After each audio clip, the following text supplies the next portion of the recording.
आ जाते हैं इसका बाई सेल सिग्नल के ऊपर। तो बाई कब करना चाहिए हमें? जब वीवैप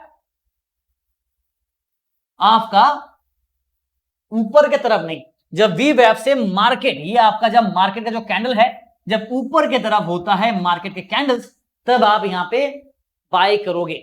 और सेल कब करोगे? ऑब्वियसली आप सबको पता चल ही गया होगा, जब वीवैप के नीचे जब बाजार ट्रेड कर रहा है, यानी कि मार्केट जब वीवैप के नीचे है, जैसे कि एग्जैक्टली यहां पे देखो वीवैप के नीचे है, तब यहां पे आपको सेल करना चाहिए। राइट नाउ यहां पे सबसे बड़ा सवाल पता है क्या है? तो कमेंट करो, सवाल से समझ लो, ठीक है। तो सवाल ये है कि भाई बाय करना है सेल करना है, ये तो बेसिक फंडामेंटल है, समझ गया। चलो मान लेते हैं कि इसके ऊपर जाएगा तो बाय करेंगे, वीवैप के नीचे अगर मार्केट चलेगा तो सेल करेंगे, ये तो समझ में आ गया। बट बाय करेंगे तो कब तक बाय करके रखना है? कब तक मार्केट में बने रहना है? कब तक होल्ड करना है? और अगर सेल कर रहे हैं तो कब तक सेल पोजीशन को बने रहना है, कब तक होल्ड करना है? वैलिड क्वेश्चन, और डेफिनेटली वैलिड क्वेश्चन इसलिए बिकॉज ये सवाल ही इंपॉर्टेंट है। आपने एंट्री कर लिया सिग्नल पे, बट कब तक रहना है? अभी आप बोलोगे सर मार्केट में तब तक रहो जब तक ये वापस दूसरी बार इसको टेस्ट नहीं कर, यानी कि अगर मानो मैंने यहां पे बाय किया, राइट, ये कैंडल पे बाय किया, राइट, समवेयर यहां पे बाय किया, फिर नीचे आ गया, राइट, तो यहां पे तो मेरा स्टॉप लॉस लग गया, राइट। अगर यहां पे बाय किया फिर नीचे आ गया, स्टॉप लॉस लग गया। तो भाई बाय कब करना है और उसको कब तक होल्ड करना है, ये तो पहले बताओ, बिकॉज वो इंपॉर्टेंट है। बाय सेल तो पता ही है। तो अभी आ जाते हैं इसके इंपॉर्टेंट लेवल पे। तो जनरली लोग, मैंने जैसा कहा कि जब बाय करते हैं और सेल करते हैं तो इससे हमें एक रेफरेंस पॉइंट मिलता है। तो जनरली मैं आपका पहले बाय साइड का स्टोरी बताता हूं।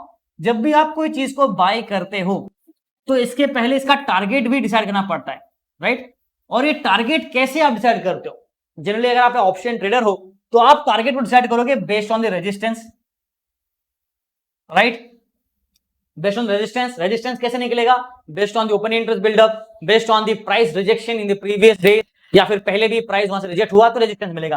तो resistance will become my target, right. Same way अगर सेल कर रहे हैं तो मेरा जो सपोर्ट होगा ना, जहां पे मार्केट बार बार रिवर्स कर जा रहा है, ऊपर की तरफ जा रहा है, वो सपोर्ट मेरा टारगेट होगा, राइट।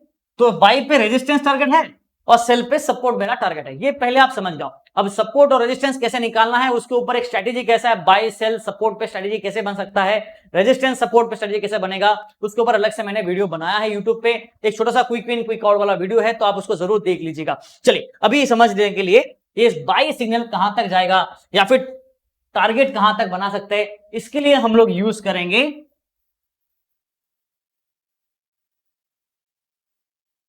Standard deviation. जी हाँ, इसके लिए हम लोग यूज करेंगे स्टैंडर्ड डेविएशन। चलो अभी यहां पे इसी इंडिकेटर पे आपको दिख गया है कि मार्केट का बाय सेल कहां पे है, राइट। इसको पता करते हैं। Now before I move to the other part, दोस्तों प्लीज वीडियो को लाइक और शेयर जरूर कीजिएगा।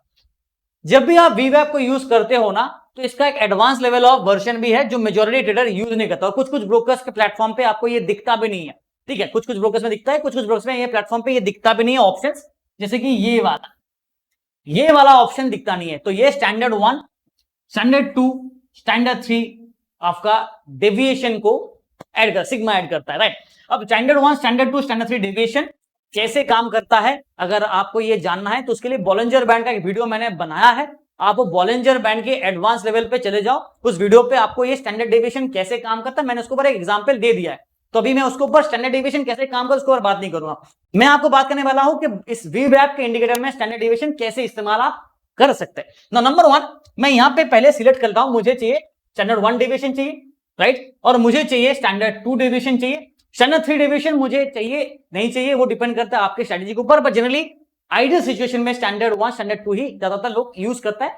स्टैंडर्ड 3 अगर आप 1 मिनट के चार्ट में जा रहे हो तो मे भी स्टैंडर्ड 3 एक्स्ट्रा हाई मूव पे है, may be that impacts you. चलिए अभी हम लोग सिर्फ स्टैंडर्ड 2 तक ही देखेंगे, बिना ज्यादा लेके जाएंगे तो आप कंफ्यूज हो जाएंगे, ठीक है। तो मैं यहाँ पे पहले क्या करता हूँ, इसका शेडिंग कर देता ताकि थोड़ा सा कलरिंग पे आपको डिफरेंस पता चले। तो मैं इसको क्या करता हूँ, इसको ले लेता हूँ एकदम ब्लू कलर, और स्टैंडर्ड 2 को मैं रहने देता हूँ रेड कलर पे, और इसको हम लोग शेड कर देते हैं, राइट। अभी ये देखो सिंपल आ गया, समझ में आ गया। तो स्टैंडर्ड 1 डेविएशन आपका बेसिकली ये जो ब्लू कलर का लाइन है ये स्टैंडर्ड 1 है, ये आपका स्टैंडर्ड 1, राइट, स्टैंडर्ड 1 है। और ये जो ये दो पोर्शन है ये आपका स्टैंडर्ड 2 डेविएशन, ठीक है। Standard 1, standard 2 deviation. अभी यहां पे ऑब्वियसली आपने देखा होगा डेविएशन पे अगर ये मिड लाइन है राइट।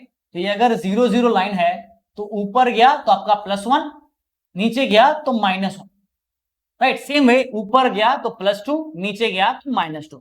स्टैंडर्ड डेविएशन का रूल ये कहता है कि जब भी बाजार, ये आपका मीन है, जब भी मार्केट डेविएट करता है फ्रॉम द मीन लेवल, तो मान के चलो कि बाजार अभी हाई ट्रेंड प्राइस पे है और मार्केट बुलिश है, तो मार्केट जब भी स्टैंडर्ड 1 ये +1 पे आ गया, मार्केट जब +2 पे आ गया, तो ये कोशिश करेगा कि वापस मीन रिवर्स करे। ऑब्वियसली अब मार्केट वापस प्रीवियस प्राइस पे तो नहीं आता है, but according to that mean भी, ये जो मीन लेवल है ना, ये भी मार्केट के साथ साथ शिफ्ट करता है। एग्जाम्पल के तौर पे जैसे यहां पे देखिएगा इसका मीन ये लेवल पे था, उसके दूसरे दिन मीन आपका यहां पे था और मीन देखिए डेविएट हो गया, बिकॉज मार्केट भी ट्रेंड पे गया तो मीन भी ऊपर बढ़ते गया, मिड पॉइंट भी बढ़ता है। सेम वे यहां पे देखो मीन नीचे की तरफ आ रहा है, यहां पे भी मीन नीचे की तरफ आ रहा है, बिकॉज मार्केट का जो ओवरऑल डेफिनेशन है और वो भी धीरे धीरे करके डेविएशन जो है वो भी नीचे की तरफ आ रहा है। तो ये पहले आप समझिए मीन रिवर्सल, इसके वजह से आप मीन रिवर्सल स्ट्रैटेजी पे आ जाएंगे। नाउ -2 कब होगा? जब बाजार समटाइम क्या होता है ना, जब काफी ओवरबॉट, यहां पे जितना ऊपर जाएगा उतना ओवरबॉट पे ये एंट्री करेगा, उतना मार्केट ओवरबॉट होगा। ऑब्वियसली इंट्राडे का बात कर रहे हैं, इंट्राडे में ओवरबॉट होगा। हाँ, अगर market new record breaking high Bank Nifty बना रहा तो जबरदस्ती का खिंचाव मार्केट तरफ जा रहा है टू गेट सम टारगेट। से निफ्टी 20,000 के टारगेट तक भाग रहा था, और ऐसे कोई बैंक न्यूज आ गया, एचडीएफसी बैंक का न्यूज आ गया, जबरदस्त तेजी, आईसीआईसीआई बैंक जबरदस्त तेजी, रिलायंस जबरदस्त तेजी, तो अकॉर्डिंग टू दैट मार्केट में एक मोमेंटम मिलता है। तो वो मोमेंटम न्यूज बेस्ड होता है, उसको आप जरूर देखिएगा। बट ओवरऑल स्ट्रक्चर वाइज ये डेविएशन जो है वो आपको बताता है कि जब भी मार्केट ओवरबॉट सिचुएशन में आता है तो यहां से एक सेल सिग्नल जनरेट होता है वापस मीन के आसपास, और कभी कभार मीन से -1 -2 भी चला जाता है अगर बाजार में काफी सेलिंग प्रेशर है, राइट। ये कंसेप्ट समझ में आ गया? अगर नहीं समझ में आया तो वीडियो को पहले पॉज कीजिए, थोड़ा सा रिवाइंड कीजिए और फिर से देखिएगा, बिकॉज ये कंसेप्ट के ऊपर ही पूरा स्ट्रेटेजी आएगा दोस्तों, ठीक है। अभी हम लोग डेविएशन की बात कर रहे थे, तो यहां पे हमने कहा कि बाय सेल सिग्नल हमारा कहां जनरेट होगा, राइट। बाय कहां होगा, सेल कहां होगा, और हम लोग यूज कर रहे हैं 5 मिनट के कैंडल्स, राइट। 5 मिनट के कैंडल्स देख सकते हैं आप, यहां 5 मिनट के कैंडल्स हम लोग यूज करें। तो जब भी आप बाय करते हैं, लेट्स से कि यहां पे मार्केट काफी बुलिश ट्रेंड पे है, तो हम लोग क्या करते हैं, थोड़ा सा ऑफ बुलिश पे आ जाते हैं, यानी कि थोड़ा सा पीछे चले जाते हैं, ताकि जहां पे मार्केट थोड़ा स्टेबिलिटी दिखे। अब यहां पे देखो बाजार थोड़ा सा स्टेबिलिटी हमें दिखा रहा है, हालांकि वोलेटिलिटी अभी भी मार्केट में ज्यादा है, न्यू रिकॉर्ड के आसपास है, और ये आपका करीब 10 तारीख का कैंडल है, 10 जुलाई का कैंडल है, जहां पे आप देख सकते हैं बाजार में क्या किया। हम लोग सिर्फ इस चार्ट के ऊपर फोकस करेंगे, सिर्फ और सिर्फ ये वाले चार्ट के ऊपर। ये आपका 1 डे चार्ट है, इंट्राडे बेसिकली। तो स्टार्टिंग पॉइंट आपका यहां से है, एंड पॉइंट आपका यहां पे, ठीक है, क्लियर कट। इसी फ्रेम में हम लोग बात करेंगे, बिकॉज इंट्राडे का फ्रेम है, इंट्राडे के बाहर हम लोग बात नहीं करेंगे। स्ट्रेटेजी ये है कि जब मार्केट ने यहां से ड्रॉप डाउन दिया तो यहां पे एक बाय सिग्नल जनरेट हुआ। कैसे पता चला बाय सिग्नल जनरेट हुआ? बिकॉज मार्केट का अगर देखोगे ना तो मार्केट मीन के आसपास वापस रिवर्स किया, राइट। अब देखोगे मैंने मीन रिवर्सल का बात किया, मार्केट का पहले मीन यहां पे था, जो ब्लैक लाइन दिख रहा है, राइट। मैं इसको क्या करता हूं, एक बार डिलीट करता हूं, let me bring the colour. तो आप देखो यहां पे इसका बॉर्डर लाइन है, और यहां से मार्केट का एक मीन खत्म हुआ, यानी कि मिड पॉइंट खत्म हुआ, मार्केट थोड़ा गैप डाउन स्टार्ट किया, यहां तक एक लो बनाया, रिवर्स करके वापस मीन लेवल के आसपास, जो ये मीन है, रिवर्स करके उस जगह पे आ गया। अब बाजार के पास दो कंफर्मेशन पॉइंट है। पहली बात, मार्केट स्टैंडर्ड 1 डिफिनेशन के हिसाब से मीन रिवर्स कर चुका है, और अगर वी वैप का बात करें, तो आप देखोगे मार्केट वी वैप, जो ब्लैक कलर का लाइन है ना, वो बेसिकली मिड पॉइंट भी तो है, और हमारा ये लाइन वी वैप भी है, राइट। सिग्नल नंबर 1 ये था कि जब भी वी वैप के ऊपर बाजार जाएगा, हम लोग के पास आ जाएगा बाय सिग्नल, राइट। हम लोग के पास आ जाएगा बाय सिग्नल, तो हमें यहां पे मिल गया बाय सिग्नल। ना कंफर्मेशन के लिए हम लोग ने स्टैंडर्ड डेविएशन को यूज किया। स्टैंडर्ड डेविएशन कहता है कि मार्केट अभी रिट्रेसमेंट या रिवर्सल दे सकता है। अभी मान के चलो कि हमें यहां तक का ज्यादा कुछ डेटा पॉइंट नहीं था, तो यहां पे ट्रेड आपके पास बाय होने के बावजूद भी आप यहां पे बाय नहीं करोगे। अगर आप कर रहे हो तो आपकी मर्जी है, आपकी स्ट्रेटजी के हिसाब से क्विक इन क्विक आउट निकल गया, ठीक है। बट आइडियल सिचुएशन में क्या करना है, जनरली यहां पे बाय नहीं करना है, बिकॉज ये मॉर्निंग के फर्स्ट पीरियड का टाइम फ्रेम है। इसलिए मैंने कहा टाइम फ्रेम काफी मैटर करता है। फर्स्ट आधे घंटे में, 1 घंटे मार्केट काफी वोलेटिलिटी पे होता है। तो ये देखो आप, करीब 10 बजे तक मार्केट एकदम नया ऊंचाई को छू गया। अब यहां से बोलोगे सर अब तो बाय ले सकता, बिकॉज मार्केट प्रीवियस डेज का जो यहाँ पे जो क्लोजिंग हाई था, या फिर जहां पे हाई बनाया था लास्ट 3 बजे के बाद, उसको ब्रेक करके ऊपर चला गया। अब यहां से एक बुल रन मार्केट शायद दे सकता है। बट मैं कहूंगा इसीलिए स्टैंडर्ड डेविएशन जो है इसे यूज करना इतना इंपॉर्टेंट है, बिकॉज यहां पे आप देखो ये ओवर ब्रॉड का सिग्नल दे रहा है, +2 ऑफ डेविएशन हिट कर चुका है, ये आपको ये आइडिया दे रहा है +2 ऑफ डेविएशन हिट कर चुका है और ओवर बॉट पे है, राइट। अब इसका मतलब ये है कि जो नेक्स्ट स्टेप होगा वो होगा आपका मीन रिवर्सल। तो अब क्या करना है, आपके पास वीवैप का बेसिक इंडिकेटर है, मीन रिवर्सल का स्ट्रेटेजी भी आपको समझ में आ गया। आप बाजार देखो यहां से रिवर्स डाउन करके नीचे आ गया, तो ये आपका पहला इनिशियल टारगेट था जो कि 0 था, ये आपका मीन था, ये आपका +1 था जो मार्केट का टारगेट 0.1 टारगेट 0, और उसके बाद -1 -2, यानी करीब करीब यहां पे -2 मार्केट ने लगाया। अब एज बिकॉज मार्केट का ट्रेंड ब्रेकडाउन हुआ, ये ट्रेंड कंटिन्यू चला। अब अगर आप इसमें आप एक्सपोनेंशियल मूविंग एवरेज को देखेंगे 50 EMA कहां पे है, 20 EMA कहां पे है, तो अकॉर्डिंगली आपको एक छोटा सा आइडिया मिल जाएगा बाजार और नीचे कितना गिर सकता है। और मार्केट का सपोर्ट रेजिस्टेंस का भी मैंने बात किया था, तो अगर आप यहां पे मार्केट में मूविंग एवरेजेस 20 और 50 को यूज करेंगे, 200 EMAs को भी यूज कर सकते हैं, यहां पे EMA लिख दे रहा हूं, एक्सपोनेंशियल मूविंग एवरेज यूज करेंगे, मूविंग एवरेज नहीं। जब ये दोनों यूज करेंगे, इसके साथ आप ये सारे जो मैंने बताया, तो इसको यूज करने के बाद आपके पास आ जाता है तीसरा चीज, सपोर्ट कहां पे है, तो मार्केट में आपको एक डाउनफॉल का टारगेट पता चल जाएगा।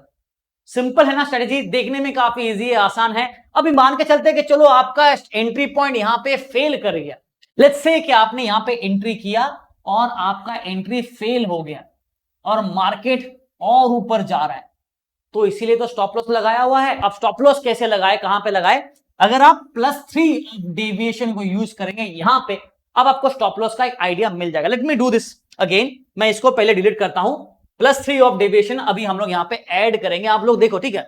फटाफट वीडियो को अगर आप देख रहे हो, कुछ समझ में आ रहा है तो लाइक बटन पे +3 डेविएशन देखो, मैंने यहां पे क्लिक कर दिया। अब यहां पे ओके कर देते हैं और देखते हैं +3 डेविएशन मुझे क्या कर रहा है। +3 deviation at this point, sorry मैं थोड़ा सा और जूम इन करता हूं, ठीक है, ताकि थोड़ा आप लोग को दिखेगा। लुक एट दिस, +3 डेविएशन कहता है कि यहां पे मेरा अगर +2 हो गया है, एक एंट्री पॉइंट के बारे में मैं सोच रहा हूं, तो मेरा +3 का डेविएशन के हिसाब से मेरा स्टॉप लॉस यहां पे। अभी बोलोगे सर ये डिस्टेंस तो काफी बड़ा है, रखना चाहिए नहीं रखना चाहिए, तो अकॉर्डिंग टू दैट आप देखोगे आपका डेविएशन यहां से भी बेंड हुआ है थोड़ा सा, तो यहां पे स्टॉप लॉस अगर आपको लगता है कि नहीं मुझे स्टॉप लॉस यहां नहीं लगाना है, ऑब्वियसली अगर ये काफी ज्यादा वाइडन अप पे है, तो स्टॉप लॉस लगाने से पहले आप थोड़े से अपने रिस्क रिवॉर्ड रेशियो के ऊपर भी काम कीजिएगा। बट एटलीस्ट यू नो कि मार्केट अगर ऊपर जाता है तो और पॉसिबिलिटीज कहां तक है, और पॉसिबल मूवमेंट कहां तक जा सकता है, और कहां तक जा सकता है। Now there is a strategy जो मैंने बॉलिंजर बैंड पे आपको एक्सप्लेन किया था, that is called squeeze in and squeeze out, right. तो ये स्ट्रेटेजी को जो देखो, बिकॉज़ यहां पे मार्केट क्वीज इन था, अब यहां से क्वीज इन हो रहा है, राइट, क्वीज इन के बाद यहां से क्वीज आउट हो रहा है, तो डेफिनेटली इसके ऊपर भी आपको थोड़ा सा अटेंशन देना पड़ेगा। इतना आसान नहीं है भाई ट्रेड करना, अगर आप ट्रेड करने आ रहे हो, कोई इंडिकेटर यूज कर रहे हो, तो ये सारे लॉजिक आपको अप्लाई करना पड़ेगा। उम्मीद करता आपको पसंद आया, वीडियो समझ में आया। ज्यादा और एलेबोरेटेड अगर आपको चाहिए ये कंसेप्ट के ऊपर, सिर्फ स्टैंडर्ड डेविएशन और आप कैसे इसको वीवैप को यूज कर सकते हैं, तो प्लीज कमेंट पे जरूर लिखेगा, तो कि पार्ट 2 ऑफ द वीडियो फिर हम लोग और एलेबोरेटेड बना के रखेंगे। बट आई बिलीव कि मैंने यहाँ पे जस्टिफाई कर दिया है, because standard deviation, moving average, तो मैं यहाँ पे लिख देता हूं एक बार, आप लोग मेरे साथ है तो वीडियो को जरूर लाइक कीजिएगा। पहला हम लोगों ने क्या किया, वीवैप लिया, और उसमें से हम लोगों ने सेकंड में क्या किया, हम लोग स्टैंडर्ड डेविएशन को यूज किया। तीसरा हम लोगों ने क्या किया, हमने EMAs पे हमने 20 और 50 को हमने देखा क्रॉस और बंदा कि नहीं। आप चाहे तो 7-21 कॉम्बिनेशन स्मॉलर टाइम फ्रेम कर सकते हो, बट एज बिकॉज 5 मिनट के टाइम फ्रेम यूज करे, 20-30 इज जस्टिफाइड है। चौथा हम लोगों ने यहाँ पे सपोर्ट और रेजिस्टेंस देखा कहां पे है, और स्टैंडर्ड डेविएशन हिसाब से हमने +3 पॉसिबिलिटीज देखा। कभी कभार मार्केट +3 के ऊपर भी भाग जाता है, तो समझ जाओ कि ट्रेंड लाइन ऊपर है। अभी यहाँ पे एक और चीज जो आपको देखना चाहिए 5वें नंबर पे, वो है कि मार्केट का प्राइस ट्रेंड कैसा है, प्राइस एक्शन बाजार में क्या कहता है। कोई डबल टॉप बना, कोई डबल बॉटम बना, कोई पैटर्न फॉर्मेशन हुआ है, तो मूविंग एवरेज का तो क्या पैटर्न बन सकता है, टारगेट कैसे बनेगा, वो भी आपको यूज करना। देखो ट्रेडिंग पे हर एक लेवल पे आपको रेफरेंस, तो ये आपको रेफरेंस देता है ये वाले का, राइट, और आपको मीन बताते हैं, ये आपका मीन है, रेफरेंस में आपका वॉल्यूम के बेसिस पे मीन यहां पे है। मैंने आपको बताया नहीं कि वॉल्यूम के हिसाब से डिलीवरी पे क्या करना है, वॉल्यूम गिर रहा है, वॉल्यूम बढ़ रहा है, उसके ऊपर भी अलग चैप्टर है। अगर आप इसको एंकर्ड वीवेब पे यूज करोगे तो वॉल्यूम कैसे इसका यूटिलाइज कर सकते हैं, वॉल्यूम के बेसिस पे कैसे ट्रेड बनेगा, अगर आप वो वीडियो जानना चाहते हैं, वो टॉपिक जानना चाहते हो, तो वीडियो देखना चाहते हो उसके ऊपर, तो कमेंट पे भाई आपको वो लिखना पड़ेगा, कमेंट कीजिए तभी वीडियो बनाएंगे। तो ज्यादा से ज्यादा कमेंट मुझे चाहिए, जो भी टॉपिक के ऊपर, ब्रेकअप टॉपिक के ऊपर आपको चाहिए या फिर कोई अलग टॉपिक के ऊपर चाहिए तो कमेंट जरूर कीजिएगा। Thank you so much guys, wish you all the best for वीवेब।